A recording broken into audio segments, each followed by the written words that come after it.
तो जय हिंद प्यारे साथियों। तो देखते हैं आज हम मध्य प्रदेश की नदियों को फिर से देखते हैं। हम मध्य प्रदेश की नदी में पढ़ेंगे आज हम वैनगंगा नदी को। तो अभी हमने बहुत सारी नदियां पढ़ ली हैं, आज भी हम उसी नदी को पढ़ते हैं। तो उस एक न एक नदी की या तो लंबाई पूछेगा या उसका उद्गम पूछेगा या उनमें से एक सहायक नदी पूछेगा। इतना में से कुछ ना कुछ उसको पूछना जरूर है। तो 1 या 2 नंबर हमारा कंप्लीटली बिल्कुल तैयार रखा हुआ है। तो यदि हमने सभी नदियों को ध्यानपूर्वक पढ़ लिया तो हमारा 1 या 2 नंबर कहीं नहीं जाने वाला है। तो हम आज क्या करेंगे, वैनगंगा नदी को पढ़ेंगे। तो वैनगंगा नदी कहाँ से निकलती है और कहाँ तक जाती है, किसकी सहायक नदी है। तो इस प्रकार से हम बहुत सारे क्वेश्चनों को इससे सॉल्व करेंगे। वैनगंगा नदी जो कि एक मध्य प्रदेश की ही नदी है, जो जिसका उद्गम कहाँ से हुआ है। तो उद्गम से क्वेश्चन को उठाएंगे और हम लास्ट तक देखेंगे। तो देखते हैं हम वैनगंगा नदी का उद्गम कहाँ से हुआ है। तो उद्गम को देखते हैं हम। उद्गम वैनगंगा नदी का उद्गम कहाँ से हुआ है। उद्गम हुआ है मुंडारा गांव। कौन सा गांव, तो मुंडारा गांव गोपालगंज तहसील। गांव कौन सा है, तो मुंडारा गांव हो जाएगा। तहसील कौन सी है, तो गोपालगंज तहसील है। सिवनी जिला, सिवनी छिंदवाड़ा वाला, तो सिवनी जिला से हुआ है। तो मुंडारा गांव गोपालगंज तहसील सिवनी जिले से किसका उद्गम हुआ है, तो हमारी वैनगंगा नदी का उद्गम हुआ है। इतना क्लियर। इसके बाद में इसका मुहाना देखते हैं कि मुहाना कहाँ से हुआ है। तो मुहाना कहाँ पे है इसका, अर्थात यह किसकी सहायक नदी है। तो हम प्रत्येक नदी को समझ चुके हैं अभी। तो जितनी भी नदियों को पढ़ा है आज हम मुहाना इसका भी देखते हैं। तो मुहाना ये कहाँ पे जाती है, तो महाराष्ट्र राज्य में गोदावरी नदी है। गोदावरी नदी की यह क्या है, सहायक नदी है गोदावरी। तो किस नदी में मिल जाती है, गोदावरी नदी में। कहाँ पे मिल जाती है, तो महाराष्ट्र में। तो महाराष्ट्र राज्य में गोदावरी की नदी में यह क्या हो जाती है, मिल जाती है।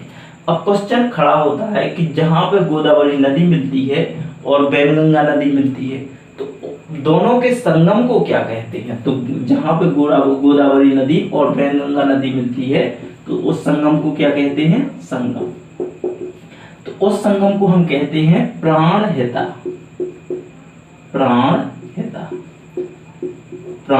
संगम। तो पूछा जाएगा कि प्राणहिता किन किन नदियों के संगम को कहते हैं। तो गोदावरी तथा वैनगंगा। या फिर ये पूछेगा कि वैनगंगा तथा गोदावरी नदी के संगम को क्या कहते हैं। तो क्वेश्चन आंसर बनेगा प्राणहिता बनेगा। तो मुहाना कहाँ पे है, गोदावरी नदी में। संगम कौन सा है, तो प्राणहिता। अब इसके आगे मैंने क्लासों में पढ़ाया है पीछे कि जो संगम की बात करता हूँ, ये वाला संगम नहीं है। तो यहाँ पे देखते हैं रामेश्वरम त्रिवेणी संगम। रामेश्वरम त्रिवेणी संगम। किन किन नदियों के संगम को रामेश्वर त्रिवेणी संगम कहते हैं। अब क्वेश्चन उठता है बेड़ेश्वर त्रिवेणी संगम किन किन नदियों के संगम को कहते हैं। तो रामेश्वर त्रिवेणी संगम किन किन नदियों को कहते हैं, बेड़ेश्वर त्रिवेणी संगम किन किन नदियों के संगम को कहते हैं। चलो कमेंट बॉक्स में लिख के दिखाइए। इसके आगे देखते हैं। अब यहाँ पे देखते हैं इसकी लंबाई क्या है। तो लंबाई को देखते हैं कि लंबाई क्या है। लंबाई एक एक फैक्ट को आगे चलते हुए हम देखेंगे, समझेंगे। तो 569 किलोमीटर कितनी हो जाएगी, 569 किलोमीटर लंबाई हो जाएगी। मुंडारा गांव गोपालगंज तहसील सिवनी जिला से इसका क्या हुआ है, उद्गम हुआ है। यदि मुहाना की बात करने जाएंगे तो गोदावरी नदी महाराष्ट्र राज्य में इसका मुहाना हो जाएगा। इसके बाद में संगम कौन सा है, तो गोदावरी तथा वैनगंगा नदी के संगम को प्राणहिता कहते हैं। यदि पूछा जाएगा कि प्राणहिता किन किन नदियों के संगम को कहते हैं, तो गोदावरी तथा वैनगंगा नदी के संगम को कहते हैं। इसके आगे देखते हैं इसकी लंबाई क्या है। यदि संगम की बात करने जाएंगे तो बेड़ेश्वर संगम है जो कि सोम जाखम तथा माही नदी के संगम को क्या कहते हैं हम, बेड़ेश्वर संगम। इन तीन नदियों के संगम को हम बेड़ेश्वर संगम कहते हैं। इसके बाद में रामेश्वर संगम है। रामेश्वर संगम सोम नदी तो ये है। चलो, जो रामेश्वर संगम है किन किन नदियों के संगम को कहते हैं, इसे आप कमेंट बॉक्स में फटाफट लिखिए। बनास, चंबल तथा सीप।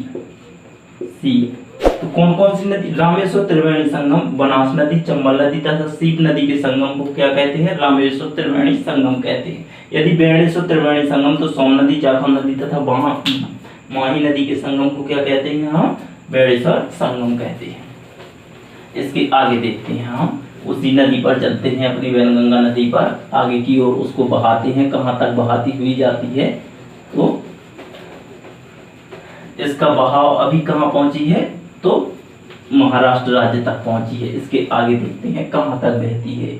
यदि सहायक नदियों की बात करते हैं, जब कोई बड़ी नदी बनती है तो किसी छोटी छोटी नदियों की सहायता से बनती है। अर्थात जब कोई व्यक्ति बड़ा व्यक्ति बनता है, अर्थात बड़ा व्यक्ति तो छोटे छोटे व्यक्तियों से मिलकर के या उनका साथ मिलकर के वह क्या बनता है? बड़ा व्यक्ति। अर्थात ये कहा जाता है कि जब कोई गांव का सरपंच बनता है तो एक वोट डाल करके क्या बनता है?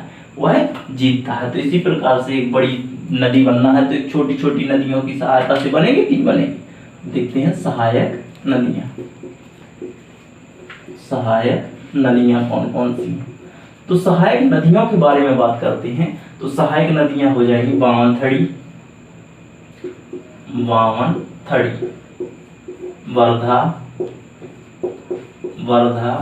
बाघ, पेंच तथा इसके आगे गरहवी। तो इस प्रकार से बावनथड़ी, वर्धा, बाघ, पेंच तथा बावनथड़ी आदि इसकी क्या है? सहायक नदियां हैं। आदि इसकी सहायक नदियां किसकी? तो वैनगंगा नदी की हो जाएंगी। इसके आगे इस पर देखते हैं परियोजनाएं कौन कौन सी चलती हैं। तो परियोजनाओं को देखते हैं। परियोजना सबसे पहले देखेंगे हम संजय सरोवर परियोजना।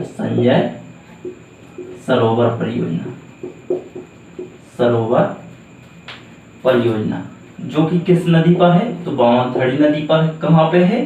तो यह हो जाएगी सिवनी जिले में। कहाँ पे?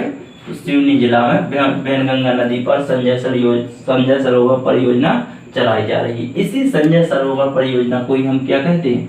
भीमगढ़ बांध भी कहते हैं। यदि संजय सरोवर नहीं आएगा तो हमारा क्या आएगा? भीमगढ़ बांध आएगा। तो भीमगढ़ बांध किस नदी पर है? तो वैनगंगा नदी पर है। उसने पूछा यदि कि भीमगढ़ बांध किस नदी पर है? तो वैनगंगा नदी पर। संजय सरोवर परियोजना किस नदी पर चलाई जा रही है? तो वैनगंगा नदी पर चलाई जा रही है। इसके आगे देखते हैं हम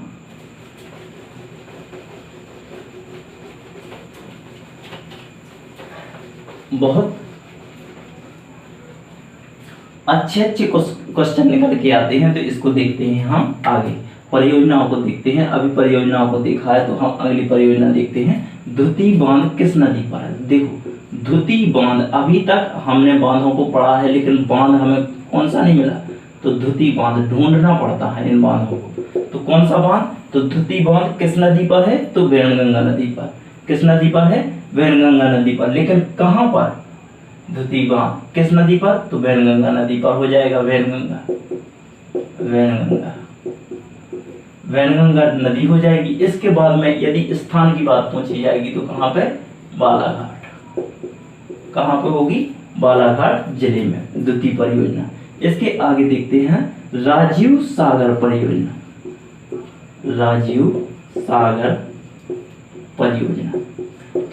सागर परियोजना जो कि किस नदी पर है? तो राजीव सागर परियोजना बावनथड़ी, जो इसकी एक सहायक नदी मैंने पहली बार लिखाई थी, बावनथड़ी नदी, तो उस नदी पर है।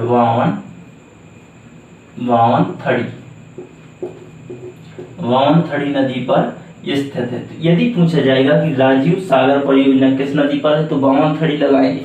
यदि बावनथड़ी उसने किस्मत की बात की नहीं दिया तो क्या लगाएंगे? वैनगंगा। बा से बावनथड़ी, बा से वैनगंगा, रा से राजीव गांधी। तो बावनथड़ी परियोजना, बावनथड़ी नदी पर राजीव गांधी परियोजना चलाई जा रही है। यदि चारों ऑप्शनों को चेक करने के बाद भी हमें वैनगंगा नहीं, बावनथड़ी नहीं मिलती है तो वैनगंगा अवश्य मिलेगी हमें। लेकिन पहले हमें क्या करना है, ऑप्शनों को चेक करना है, क्योंकि वह लास्ट में देगा, इसको पहले रख देगा। तो हमें बावनथड़ी नदी लगाना है। इसके आगे देखते हैं हम,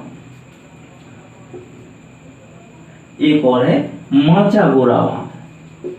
कौन सा, तो माचा गोरा बांध। माचा गोरा बांध कहाँ पे है, तो इसी नदी पर है, इसी वैनगंगा नदी पर। वैनगंगा नदी की सहायक नदी जिसका नाम है पेंच नदी, पेंच नदी पर, पेंच नदी पर है, जो कि कहाँ पे है, छिंदवाड़ा में। छिंदवाड़ा जिले में पेंच नदी पर माचा गोरा बांध है, जो कि किसकी सहायक नदी है, तो वैनगंगा नदी की। तो इसी प्रकार से, जिस प्रकार से ये है, तो इसी प्रकार से पेंच नदी पर कौन सा बांध है, तो माचा गोरा बांध है। किस नदी पर, पेंच नदी पर। कहाँ पे, छिंदवाड़ा जिले में। तो यदि पेंच नदी किसकी सहायक नदी है, तो वैनगंगा नदी की सहायक नदी। यदि उसने ये भी पूछ लिया कि पेंच नदी किसकी सहायक नदी है, तो वैनगंगा नदी की सहायक नदी है। इसके आगे देखते हैं, इसका विशेष क्या है, तो पहले इसको साफ करते हैं।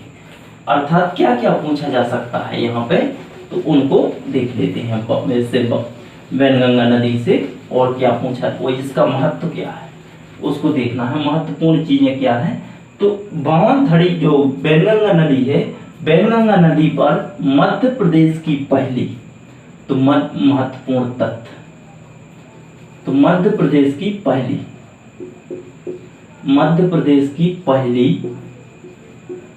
परियोजना, पहली नहर कौन सी है, तो बावनथड़ी नहर, वैनगंगा नहर है, वैनगंगा नहर है, नहर है। तो मध्य प्रदेश की पहली नहर कौन सी है, तो वैनगंगा नहर है। इसकी स्थापना कब हुई थी, तो 1923 में हुई थी। कब हुई थी स्थापना, तो 1923 में। मध्य प्रदेश की पहली नहर कौन सी है, तो वैनगंगा नहर है, जो जिसकी स्थापना कब हुई थी, तो 1923 में हुई थी। यह कहाँ पे, तो सिवनी, छिंदवाड़ा आदि जिलों को क्या करती है, पानी देती है। तो यहाँ की जमीन को यह क्या करती है, सिंचित करती है।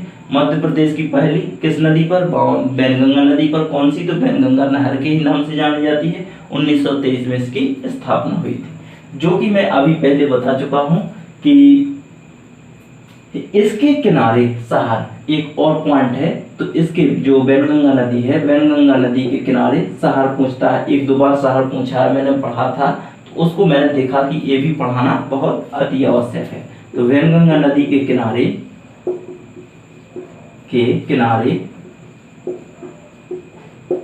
कौन सा शहर है, किनारे, तो बालाघाट शहर स्थित है। यदि उसने हमसे कहा कि वैनगंगा नदी के किनारे कौन सा शहर स्थित है, तो बालाघाट शहर स्थित है। मध्य प्रदेश की पहली परियोजना वैनगंगा परियोजना। इसके बाद में अभी हम पढ़ चुके हैं। अब मैं चंबल नदी को भी पढ़ा है हमने, नर्मदा नदी को भी पढ़ा है, माही को पढ़ा है, तो आदि सोन नदियों को भी पढ़ा है, बहुत सारी नदियों को पढ़ा है। तो आज हम वैनगंगा नदी को क्लियर कर चुके हैं। मुझे आशा है कि सभी लोगों को समझ में आया होगा। तो सभी लोग हेल्प जरूर करें। जय हिंद।